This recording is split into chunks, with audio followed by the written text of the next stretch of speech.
जी हाँ, बिल्कुल ऐसा ही है। सर्दियाँ जैसे ही स्टार्ट हुई हैं तो सर्दियों में लोग इस सर्दी का मुकाबला करने के लिए गरम-गरम सूप लेते हैं या ड्राई फ्रूट लेते हैं सर्दियों का मुकाबला करने के लिए। लेकिन हालिया बारिशों के बाद वो लोग जो अब नकल मकानी करके सहराए थर के रेतीले टेलों पे आए हैं, यकीनन उनका पुरसाने हाल कोई भी नहीं है। उनको खेमे तो दिए गए लेकिन उसके अलावा उनको गरम मलबूसात वगैरह कुछ भी नहीं दिए। मैं इस वक्त मौजूद हूँ उमरकोट के नज़दीक उस खैमा बस्ती में, जहाँ पर लोग इंतहाई सख्त सर्दी में किसी भी गर्म कपड़े के बगैर, किसी भी गर्म मलबूसात के बगैर, किसी सोड़ के कंबल के बगैर यहाँ पर मौजूद है। मैं आपको ये दिखा सकता हूँ मनाज़र जिनको देखकर यकीनन आपकी आंखें नम हो जाएंगी। इतने ख़तरनाक हालात हैं, इतनी शदीद सर्दी में लोगों का कोई पुरसाने हाल नहीं है। खेमे टूटे हुए हैं,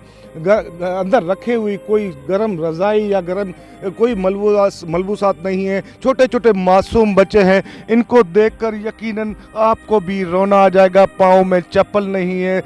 हालात ऐसे ख़तरनाक हैं। इतनी शदीद सर्दी में मैं इंतहा से ज़्यादा मेरी खुद की आंखें नम हो गई हैं।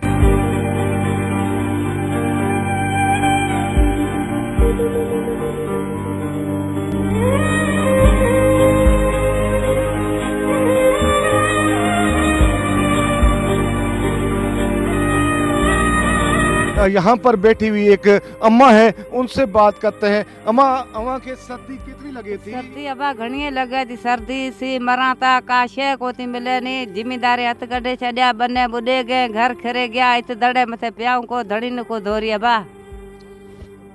जी बिल्कुल, इनका यही कहना है कि ज़मींदारों ने हमसे हाथ निकाल दिए। ज़मीन वगैरह खेती बाड़ी के लिए नहीं है और यहाँ पर बेयार और मददगार पड़े हैं। कोई हमारा पुरसाने हाल नहीं है, न कोई डॉक्टर है, न कोई खाने पीने के लिए है, न गर्म कपड़े ओढ़ने के लिए है। इनकी यही इल्तजा है, खुदारा हमारी मदद करें। है कोई अल्लाह का बंदा या कोई NGOs या कोई दुनिया में इस तरह के लोग हैं जो इनकी मासूम चेहरे देखकर उनको परेशानी हो जाए और वो मदद को निकले। ये यकीनन एक मसीहा की तलाश में है, मसीहा की उम्मीद में है। मासूम बच्चे जो सर्दी में ठठक रहे हैं, इनकी हालत इंतहाई ख़राब है।